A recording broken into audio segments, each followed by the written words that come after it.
Assalamualaikum warahmatullahi wabarakatuh.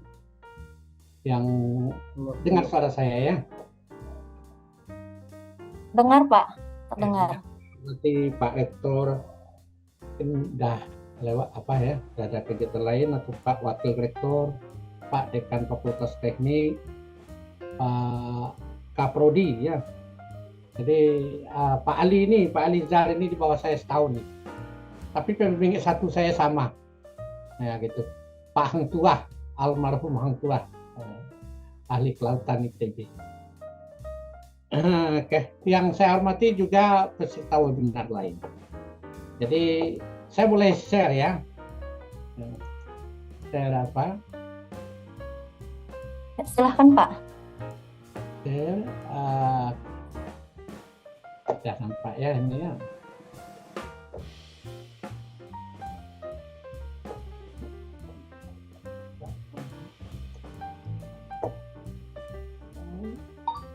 Apa ini? Udah bingung. Kenapa ini keluar? Sorry apa?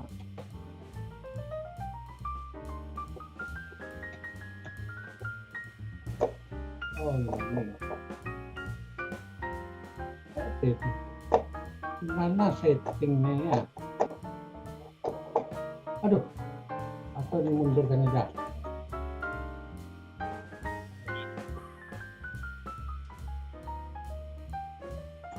Nah ini, nampak layar saya sekarang? Jadi saya tahu, saya punya monitor dua, entah mana yang diambil. Apa yang Bapak Ibu lihat ini sekarang? Sudah di awal, Pak. Oke, terima kasih. Ya ini berbeda dengan yang ditampilkan Bu Evi. Ibu Evi itu kalau di teori pembelajaran itu berada di C4 analisis ya. Kalau saya di C2 understanding. Jadi saya itu seperti kuliah. Kenapa seperti kuliah? Karena saya sering mendapatkan di lapangan itu kesalahan pemahaman ya, perbedaan pemahaman. Ya. Jadi saya mulai dari sana seperti kuliah, tapi share kuliah lah gitu ya. Oke. Jadi inilah saya judul bangunan pelindung pantai itu gitu. Karena saya sering memperhatikan itu ya, karena Kota Padang itu di pantai, saya sering lihat bangunan pelindung pantai. Dan bangunan pelindung pantai itu yang sudah dibangun kan mahal semua itu ya, tapi tidak bekerja optimal. Akibatnya terjadi penambahan dan itu mahal. Apa yang terjadi? Yang terjadi itu adalah ketika kita pergi ke pantai dan kita tidak megang laut. Padahal kalau kita lihat di film, nah di film-film ya, kalau orang pergi ke pantai dia main bola, dia apa namanya, buat bangunan pasir kan, kemudian datang temannya nendang bangunan itu, kejar-kejaran lah dia mereka di pantai sambil guling-guling ya. Dan itu sekarang kita tidak dapatkan lagi. Yang ada hanya batu-batu. Ketika kita ada yang manjat batu itu kan turun lagi mau pegang air, ada yang memperingatkan, jangan nanti kamu hanyut, kamu tertarik oleh arus. Nah itu. Jadi kita coba seperti itu, kita kembali ke laut. Kalau begitu laut tidak harus di tepi pantai jadinya. Kan bisa saja di pegunungan, setelah di pegunungan kasih layar besar, kasih gambar laut, video laut. Kan gitu. Kita juga tidak bisa pegang lautnya, kan sama saja. Jadi bisa tepi laut tuh ada di mana saja, di pegunungan juga bisa, kan gitu jadinya. Konsep yang sekarang ini, tepi laut, kita udah tepi laut tapi tidak pegang laut, gitu ya. Oke, kita mulai saja ini bangunan. Jadi sebelum kita memilih bangunan pantai, bangunan pelindung pantai, kita harus paham dulu yang namanya transformasi gelombang. Tuh. Jadi kalau kita tidak paham, kita salah dalam memilih bangunannya. Salah semuanya. Dan kita hanya bisa gimana ya, ibarat main bola, kita udah kalah 5-0, kita datangkan pemain asing gitu ya. Apa tujuan kita datangkan pemain asing itu? Apakah itu mempertahankan kekalahan kita 5-0 atau untuk menang jadi 6-5? Kan? Yang terjadi adalah mempertahankan kekalahan 5-0. Pantainya udah tergerus, kemudian dilindungi, pantainya tetap seperti itu. Tidak kembali seperti sedia kala. Gitu. Jadi mendatangkan pemain asing untuk mengekalkan kekalahan kita. Artinya kekalahan kita tidak tambah jadi 10-0 gitu. Jadi kekal di skor 5-0. Nah, nih. Jadi transformasi gelombang. Jadi gelombang itu dalam dan kemudian pecah sebelum menyentuh garis pantai. Shoreline ya. Ada yang menulisnya coastal line. Nggak tahu saya, shoreline. Pantai itu shore ya, to beach, shoreline. Jadi gelombang itu mengalami beberapa perubahan bentuk profil yang disebut dengan transformasi gelombang. Bukan reformasi gelombang ya, sesama berubah bentuk ya. Tapi ini transformasi. Transformasi itu berubah bentuknya aja, tapi volumenya tetap ya. Transformasi ini dipengaruhi oleh topografi dasar air atau dalam bahasa lautnya batimetri. Bedanya kalau topografi, kalau positif itu bukit. Kalau negatif itu di bawah muka air laut. Tapi kalau batimetri sebaliknya, positif di bawah muka air, negatif malah bukit. Gitu ya. Jadi batimetri yang dilewati gelombang tersebut. Nah, transformasi tersebut mengalami beberapa proses, diantaranya refraksi gelombang. Itu di kacamata juga ada istilah refraksi itu, ya, cahaya gitu ya. Kemudian gelombang yang meninggi atau membusung, bahasa Inggrisnya wave falling ya, tapi sering nyebutnya wave falling ya. Kemudian gesekan dasar laut, bottom friction berpengaruh. Jadi dasar laut yang karang, yang berpasir beda dia. Kemudian gelombang pecah. Gelombang pecah itu penting sekali diketahui. Wave breaking, ada yang nyebutnya breaker. Kita lanjut. Gelombang mengalami transformasi akibat batimetri terjadi di laut antara dan dangkal, tidak terjadi di laut dalam. Apa arti laut dalam? Laut dalam tidak katakan kedalaman sekilo, misalnya gitu ya. Bagi tsunami, lautan Atlantik itu yang 4 km dalamnya itu laut dangkal bagi tsunami. Karena gelombang tsunami itu disebut gelombang laut dangkal, karena menjalar di laut dangkal. Tapi bukan itu, tapi dari perbandingan. Jadi relatif. Jadi laut dalam apabila kedalaman lautnya lebih besar dari setengah panjang gelombangnya. Apa itu panjang gelombang? Panjang gelombang itu adalah jarak dari puncak, ini puncak gelombang ke puncaknya, atau jarak dari lembah ke lembahnya. Sedangkan kedalaman laut itu kedalaman pada air tenang ya itu. Jadi inilah perbandingannya H lebih besar dari setengah panjang gelombang. Ya.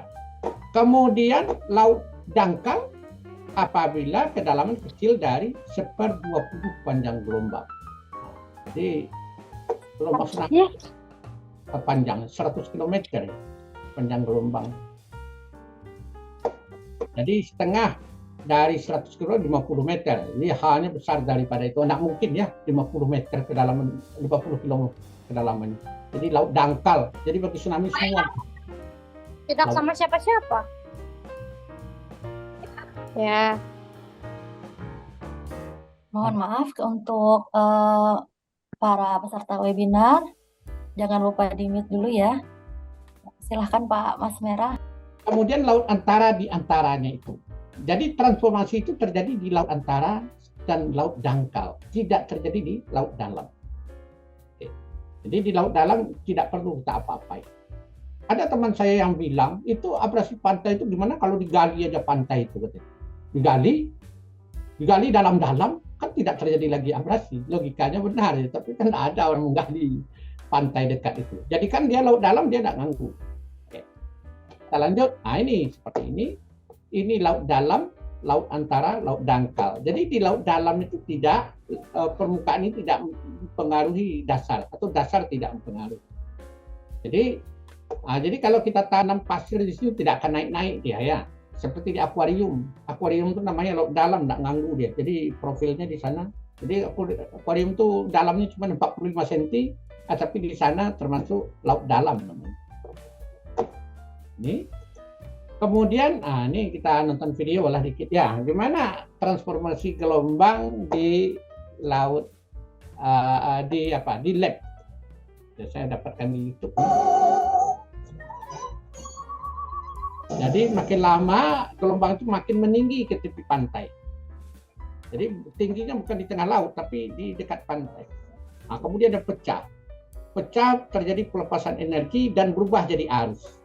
Yang sebelumnya gelombang adalah transformasi energi, di sini adalah transformasi perpindahan energi yang sebelumnya sekarang berubah menjadi perpindahan material. Maaf. Oh, enggak nampak gelombangnya? Iya. Oh, ganti share ya. Saya ubah share new share, saya ganti itu. Screen deh ya. Oke. Saya ulangi videonya. Sekarang udah nampak ya? Sudah, Pak. Sudah, Pak. Saya tadi makin lama makin tinggi dan akhirnya pecah. Gelombang meninggi dan panjangnya memendek, pecah. Nah, ini terjadi berubah jadi arus. Di sinilah persoalan itu terjadi. Nah, berubah jadi kecepatan. Perpindahan material. Sebelumnya adalah perpindahan energi, setelah pecah berubah jadi perpindahan material.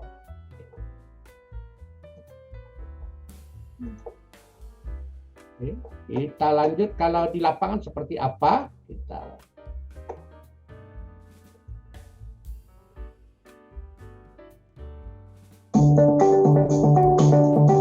Ini di lapangan. Laut membawa material. Ini mulai pecah membawa material. Gelombang seperti ini di pantai.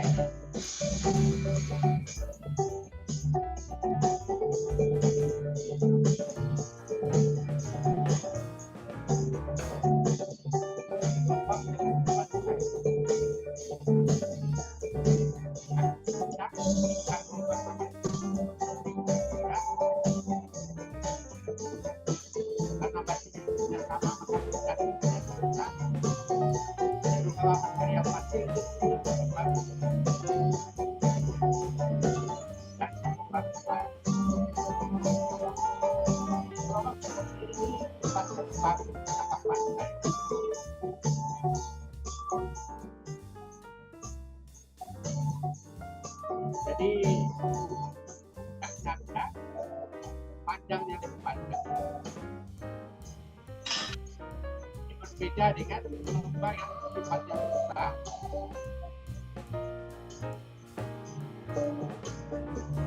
Nah, kalau pakai ini ya habis.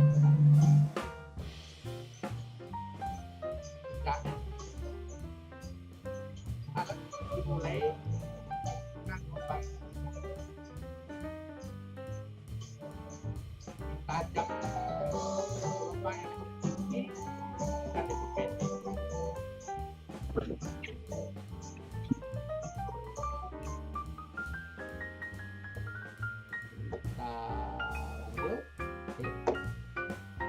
Nah, kemudian akibat ada struktur pada laut itu, bisa saja karang ya atau bangunan, gelombang mengalami transformasi lain yang disebut dengan difraksi gelombang, yaitu perpindahan energi gelombang, kemudian sepanjang puncak gelombang, kemudian ada refleksi gelombang, yaitu pembelokan arah gelombang, dan ada gelombang melimpas ya, overtopping ya, melimpas. Jadi kita lihat misalnya cahaya gitu ya, ada dinding begini gelap, dinding lagi di belakang, tembakan senter, cahaya senter ya, ini terang, tapi yang tempat yang sebelumnya gelap jadi tidak gelap ya. Nah, ini artinya energi cahaya itu masuk ke sini. Nah, inilah yang disebut difraksi. Jadi daerah terlindung tapi ada gelombangnya gitu ya. Gelombangnya dari mana? Dari sini. Ya. Dari ini ya. Jadi bukan yang kena senter itu saja ya. Dulu kalau ada yang di layar tancap dulu waktu zaman saya kecil kan, ada mau lihat perempuan dia kan, Ya kalau di center kayak muka perempuan itu kan marah dia. Di center kaki kita. Jadi cahaya sampai ke atas, oh tahu kita, gitu ya. Nah, itu namanya difraksinya, difraksi cahaya. Kalau di sini kan gelombang. Ini seperti ini. Kalau ini kan gelombang kan arahnya ke sana sebetulnya ya. Tapi di sini masih ada gelombang. Ini kan tidak gelombang, tapi lemah gelombang di sini, lemah. Ya karena energi sini dipindahkan ke sini, akibatnya di sini juga lemah jadi lemah. Jadi kecil gelombang pengaruh begini.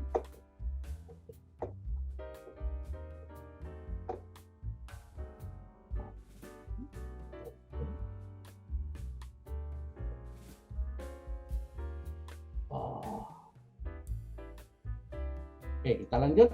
Nah, inilah difraksi gelombang. Nah, ketika gelombang datang,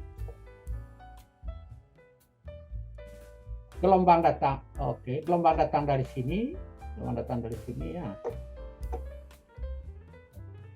Gelombang datang dari sini, dikasih halangan, obstacle, seperti breakwater misalnya, maka yang sampai ke sini mantul. Jadi gelombang jadi tinggi di sini. Kalau dia pantulan, jadi gelombang datang tambah gelombang pantul. Ini kita bisa saksikan di toko emas atau toko tempat tukang pangkas. Itu rata-rata cahaya lampu mereka itu lebih terang daripada cahaya lampu kita di rumah. Karena cahaya lampu yang harusnya keluar dia pantul pakai kaca. Akibatnya terang di sana ya, jadi 2 kalinya. Jadi lampunya 20 watt jadi 40 watt di sana. Karena ada pantulan. Jadi berbahaya di sini. Jangan ke sini ya. Dan ini terus. Nah, kita membayangkan ini membentuk garis lurus, ya. Tapi ternyata tidak di sini. Jadi gelombang itu sampai ke sini di sini. Tidak ya. Tidak seperti itu. Jadi begini, jadi pindah dia energinya yang ke sini.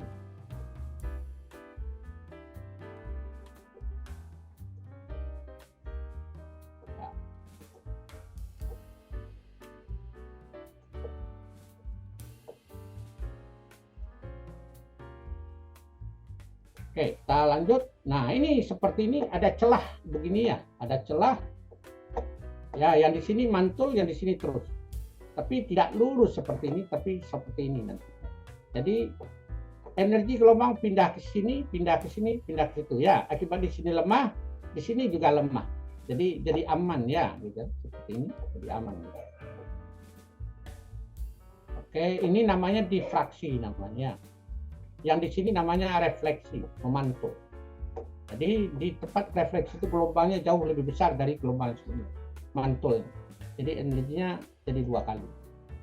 Nah, ini namanya gelombang melimpas. Jadi ada orang membangun itu tidak tinggi dia biarkan gelombang melewatinya, overtopping, ya melimpas, menerjang. Jadi terjadi perpindahan massa air. Biasanya gelombang itu hanya perpindahan energi, ini terjadi perpindahan massa air, tapi tidak besar lagi di balik itu. Nah, kecil ya, kita lihat videonya.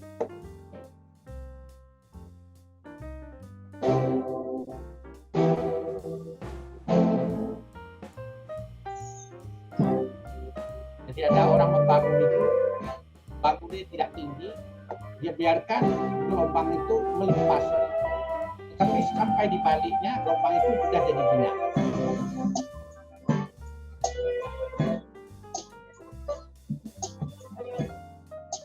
Hati-hati aja ketika bangunnya, kalau di sini tidak karang atau pasir, dia akan membuat sedimen. Nah, ini dia lupakan. Di sini karang, jadi dia tidak membuat sedimen.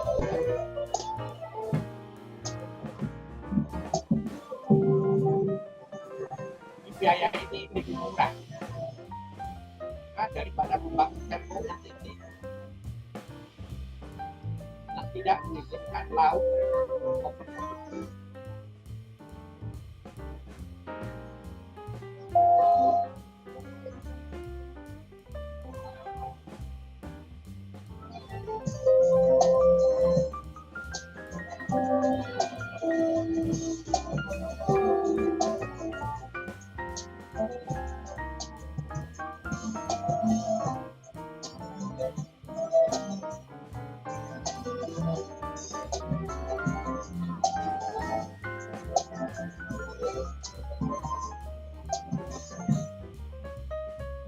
Ini mama yang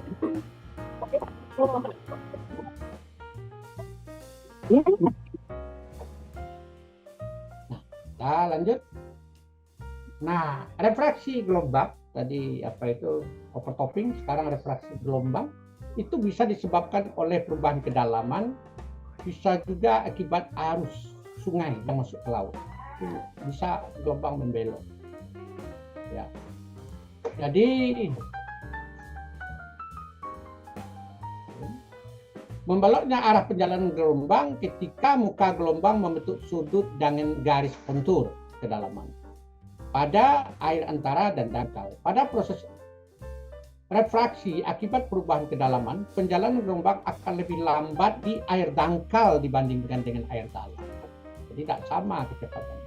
Di air dangkal karena gesekan lebih besar daripada air dalam. Akibatnya terjadi pembelokan. Akibatnya gelombang cenderung mensejajarkan dirinya dengan garis kontur. Atau dengan kata lain, lintasan gelombang cenderung membentuk garis kontur tegak lurus dengan garis kontur. Nah, ini kita belajar ini habisnya. Ini muka gelombang namanya, muka gelombang ini lintasan gelombang. Garis kontur yang putih-putih, yang putus-putus ini. Jadi pas diteluk dia cuma menyebar garis kontur ini, melemah ya. Jadi muka gelombang itu cenderung mensejajarkan dirinya dengan garis kontur. Jadi laut itu cenderung tegak lurus dengan garis kontur. Nah, ini kalau kita misalkan dua medium, misalnya ini udara, ini air, kita masukkan tongkat. Nah, tongkat itu bengkok.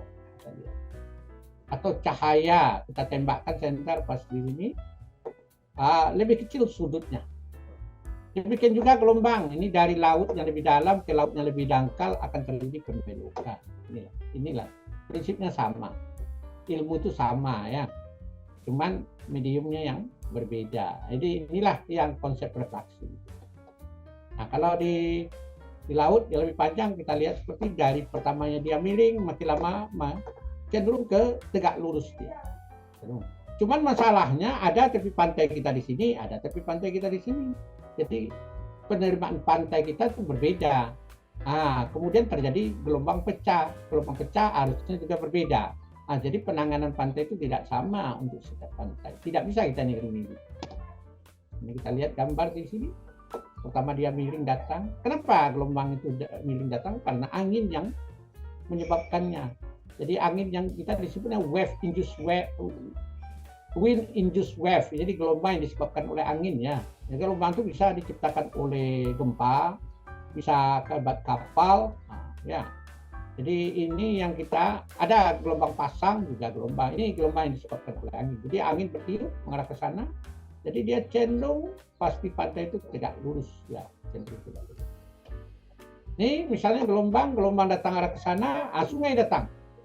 Aturannya cenderung tegak lurus, jadi bertambah sudutnya akibat arus sungai. Jadi tepi pantai ada sungai yang keluar di sana juga itu mempengaruhi arah gelombang. Ya. Ini kalau kita lihat, ini seperti ini, coba lihat. Ini refraksi, ada peninggian, soaring ya, gelombang meninggi, dan kemudian dia pecah. Nah, gelombang pecah.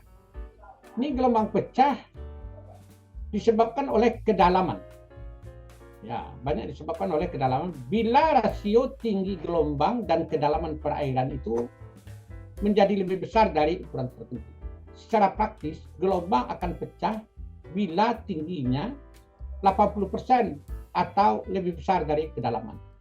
Jadi, pada kedalaman gelombang tinggi 80 cm itu akan pecah pada kedalaman 1 meter. Apa artinya? Makin besar gelombang, makin jauh tempat pecah. Jadi badai itu pecahnya lebih jauh. Arusnya setelah pecah dia berubah jadi arus. Itu yang berbahaya. Jadi kalau gelombang itu tidak pecah mungkin tidak berbahaya ya, tapi pecah ini. Ini macam-macam pecah gelombang ya. Jadi ini sekedar diperlihatkan saja, tidak kita bahas. Ini ada spilling, ada plunging, ini yang maka orang bisa selancar di sini sebelum dia menggulung. Nah, ini seperti ini. Ya, gelombang apa namanya? Plungingnya. Ini ada lagi, ini besar, gelombang.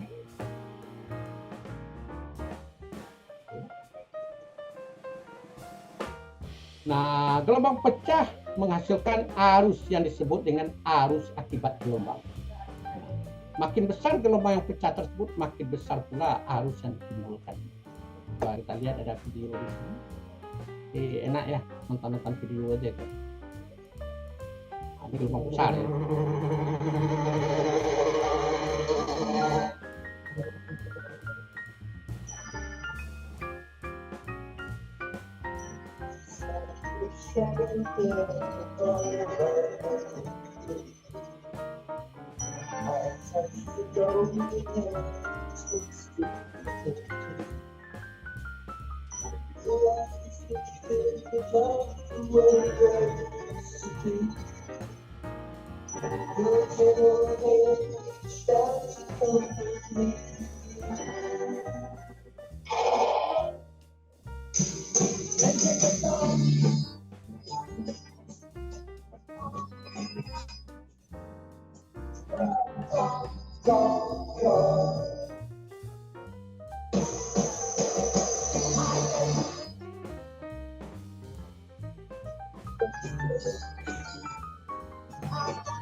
Gelombangnya tidak sejajar ya,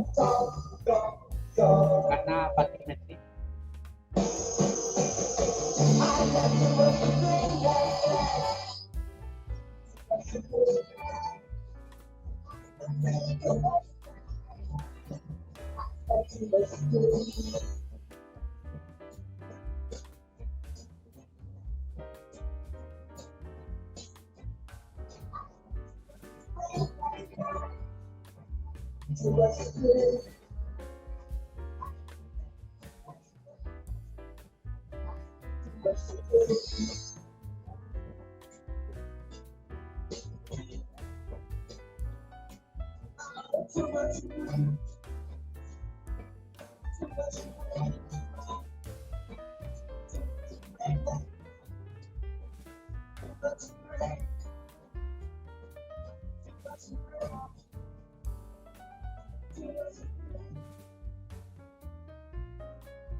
Kita cukupkan sekian, kita lanjut gelombang pecah. Jadi jika garis gelombang pecah sejajar garis pantai, maka arus yang timbul akibat gelombang pecah tersebut tegak lurus garis pantai. Arus ini kita namakan itu adalah arus tegak lurus pantai, onshore offshore current. Jadi nanti pergerakan sedimennya juga ke tengah laut. Nah, ya, ke tengah laut dan ke pantai. Itu kalau gelombangnya pecah sejajar garis pantai. Nah, jika breaker line garis gelombang pecah itu tidak sejajar dengan garis pantai, maka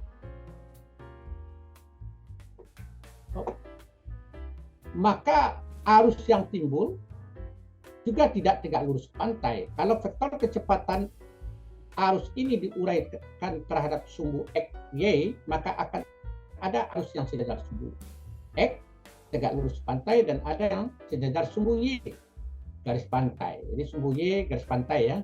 Komponen yang sejajar garis pantai akan membentuk arus sejajar pantai, longshow current.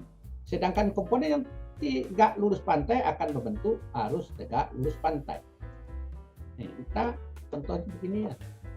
Gelombang tidak tegak lurus pantai, datangnya akibatnya timbul timbul arus.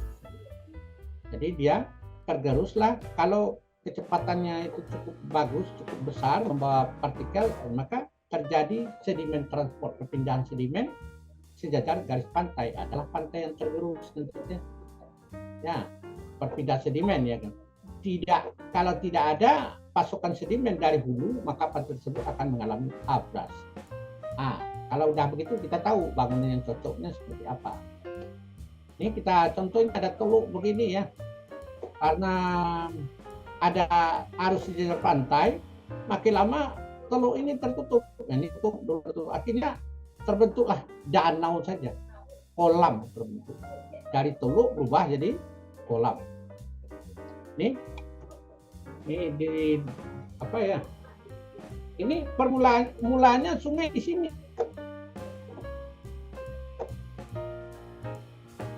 Mula sungai di sini muaranya. Tapi ini samudra Indonesia terlalu kuat, jadi tutup oleh samudra ini. Kalah sungai. Akibatnya sungai kan dia bawa air, debitnya selalu, dia akan cari, dia belok kanan. Dia belok kanan, dia buka di sini, ditutup lagi, tutup lagi. Akibatnya habislah tanah orang di sini. Habis. Itu sungai yang buat. Bukan abrasi pantai ya, tapi sungai, tapi akibat laut. Jadi ya habis di tanah-tanah orang ini habisnya apa itu sampai ke ujung sana.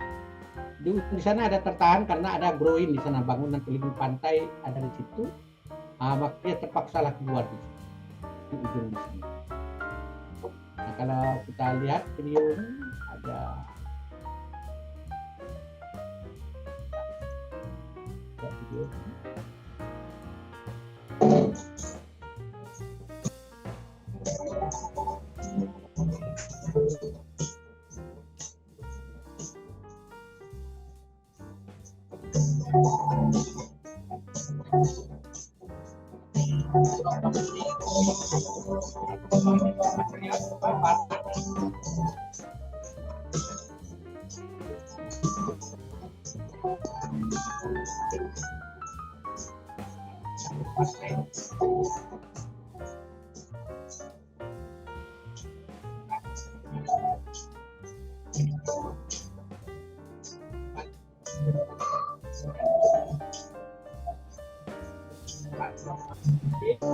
Dia bawa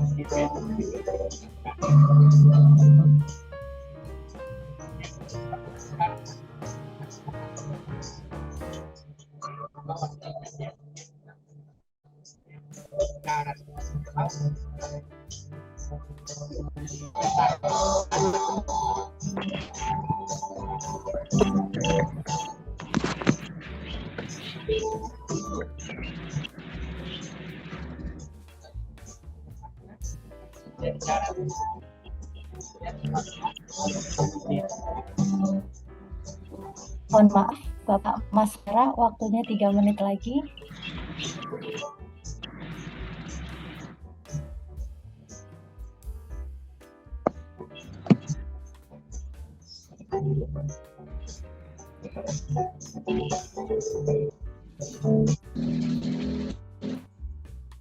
Jadi terjadi sedimentasi di tempat lain, terjadi abrasi di sini malah terjadi.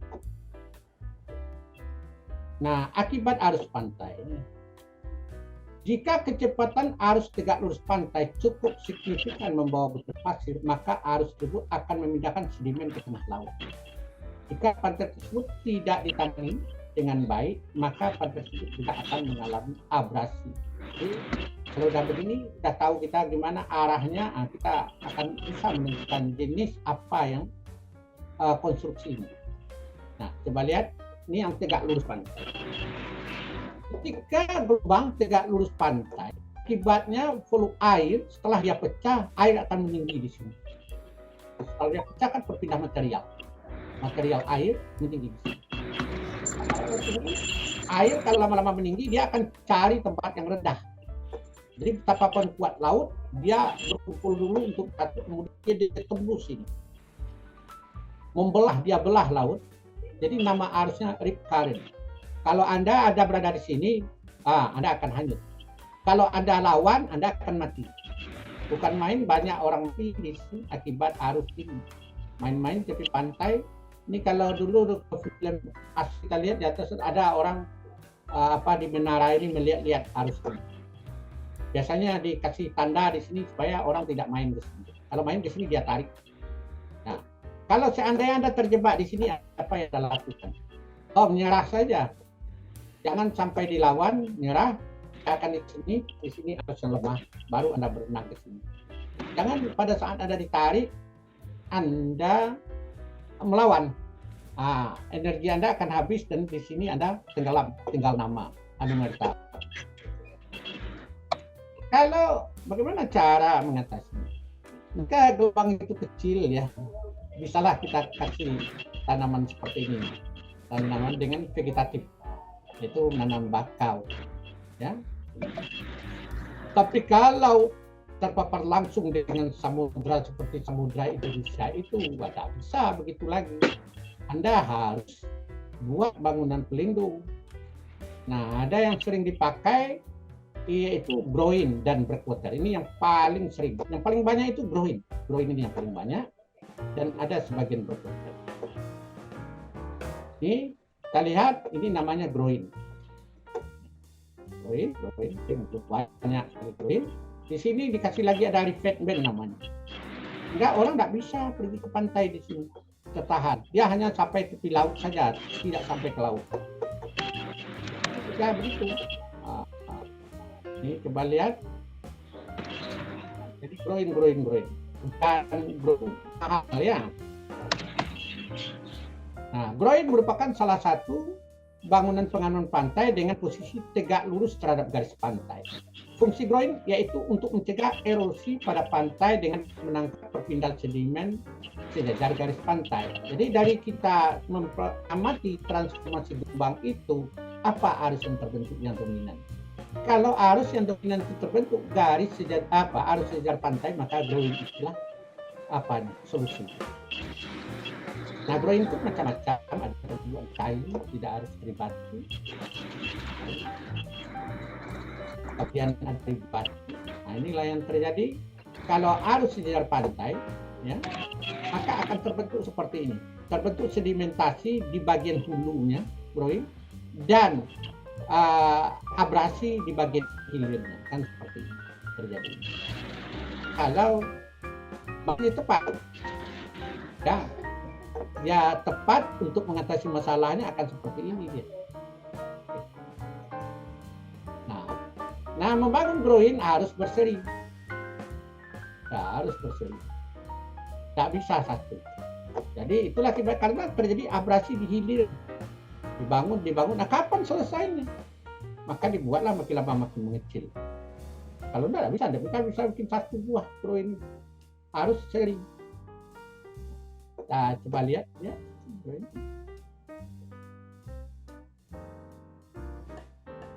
Mohon maaf Pak Mas Mera, waktunya sudah habis, sudah 30 menit.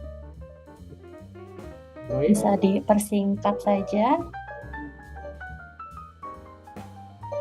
Arus lautnya, coba lihat muka gelombangnya tegak lurus. Sehingga sedimentasi yang terbentuk. Arusnya adalah arus tegak lurus pantai yang dominan, sedangkan sedimentasi yang terbentuk di sini adalah akibat gelombang itu yang sifatnya konstruktif. Di sini ada lagi revetment namanya, bangun pelindung pantai di sini. Jadi di sini kita lihat apa yang terjadi.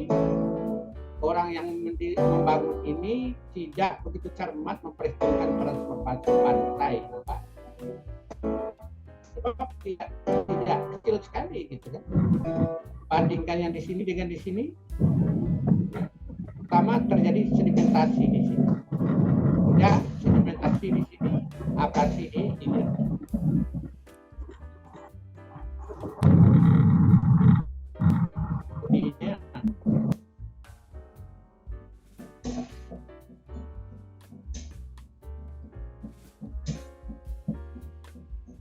dekat gelombangnya, ada gelombangnya nyaris dekat lurus garis pantai. Itu artinya apa? Arus dominan adalah arus dekat pantai.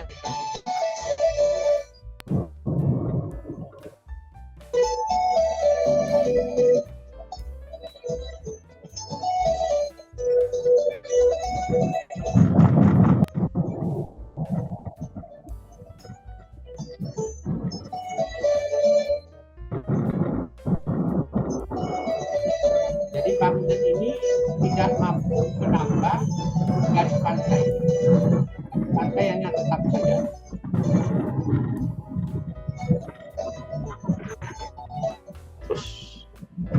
Terus aja.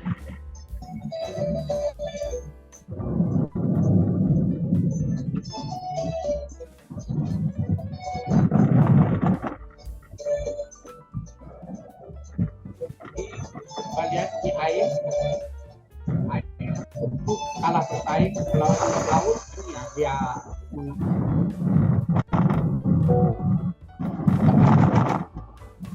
keluar.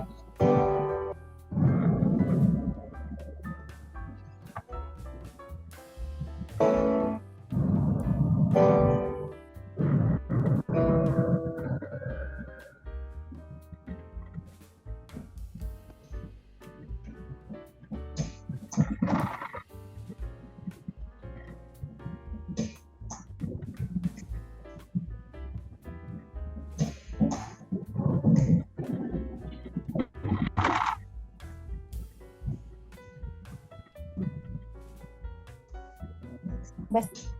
Di muara sungai. Ini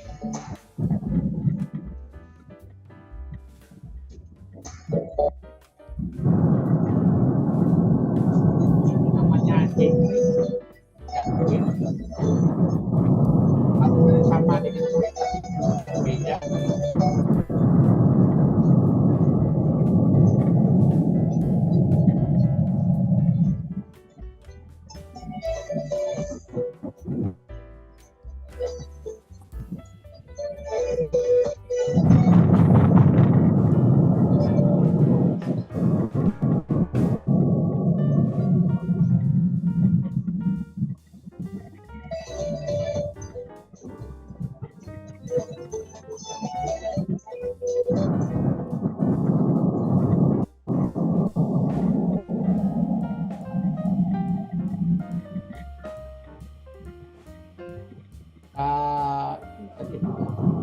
Ya, ada video dan ini orang ini yang cermat perhatikan transformasi gelombang dan dia fluidnya yang akan menangkap ini tangkapan ya. Jadi kehati-hatian di kita studi bukan jadi tidak asal bangun saja ya. Nah, ada lagi bangunan yang satu lagi. Lurus.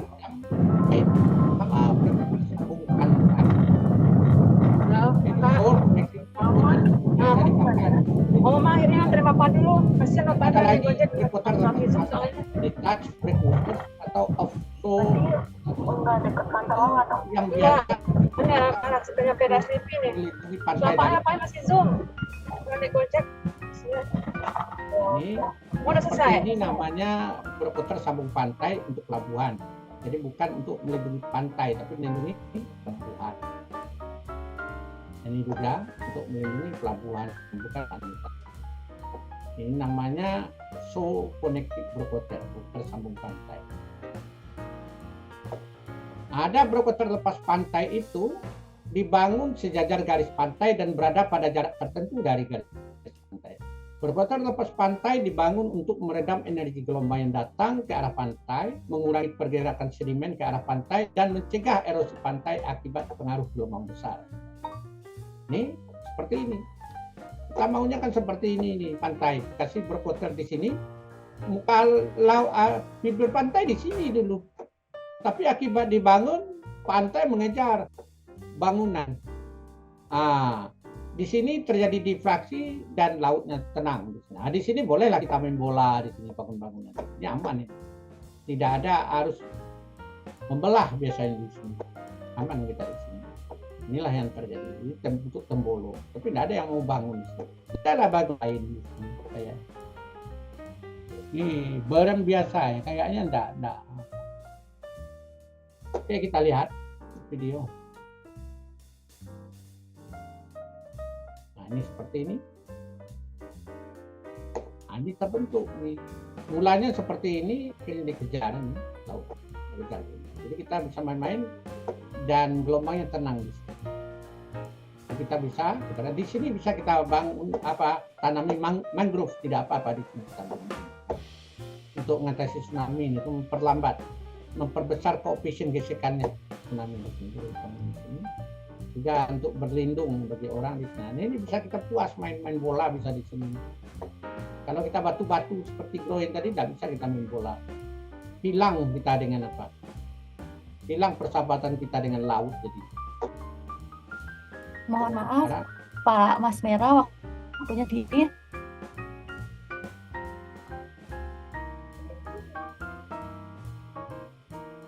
Bisa dipersingkat saja presentasinya.